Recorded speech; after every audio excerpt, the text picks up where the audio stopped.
গিয়েছিল মুস্কানের আপু, যে গ্লুকোজের মাধ্যমে স্যালাইনের মাধ্যমে কিছু খাওয়ানো যায় কি না। তো বলছিল যে সারাদিন লেগে যাবে, বাচ্চা মানুষ, ওদেরকে স্যালাইন তেমন দেওয়া যায় না, আর ওদেরকে স্যালাইন দিতে হবে হচ্ছে অনেক স্লো, আস্তে আস্তে করে দিতে হবে।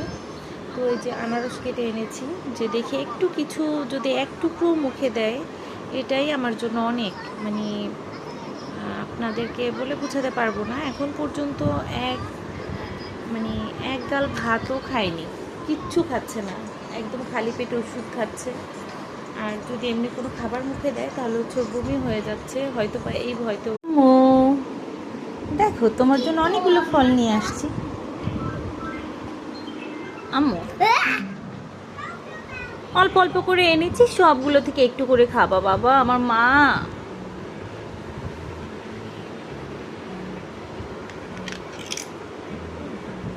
একটু উঠে বসো বাবা।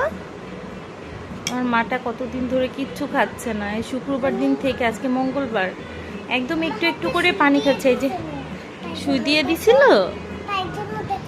কি হয়েছে? সুই দিয়েছিল, অনেকখানি রক্ত নিছে মা। আরে ঠিক হয়ে যাবে মা, আল্লাহ তোমাকে রহমত করবে, আল্লাহ তোমাকে সুস্থ করে দিবে। আপনারা সবাই আমার মাটার জন্য দোয়া করবেন যাতে ও তাড়াতাড়ি করে সুস্থ হয়ে যায়। কোনটা খাবা বাবা?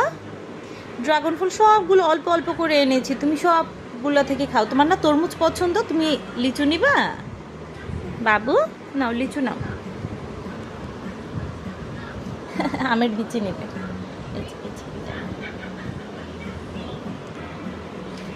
আমু, আমুরে,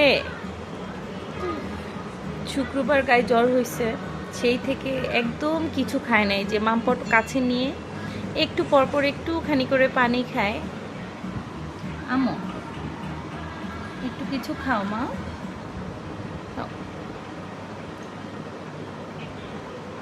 তুমি না তরমুজে একটু লবণ দিয়ে খাও, লবণ দিয়ে দিব, একটু লবণ দিয়ে দিব উপরে। আচ্ছা তুমি মা খাবা? আচ্ছা খাও।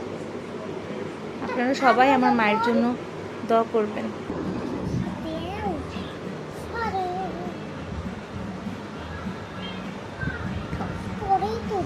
করেছে, অনেক করেছে, তিতে লাগবে পরে।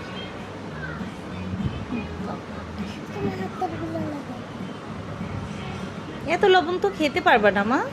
আচ্ছা খাও, তুমি খাও, আমি একটু দেখি। বাচ্চারা যদি কিছু না খায় কি যে কষ্ট লাগে।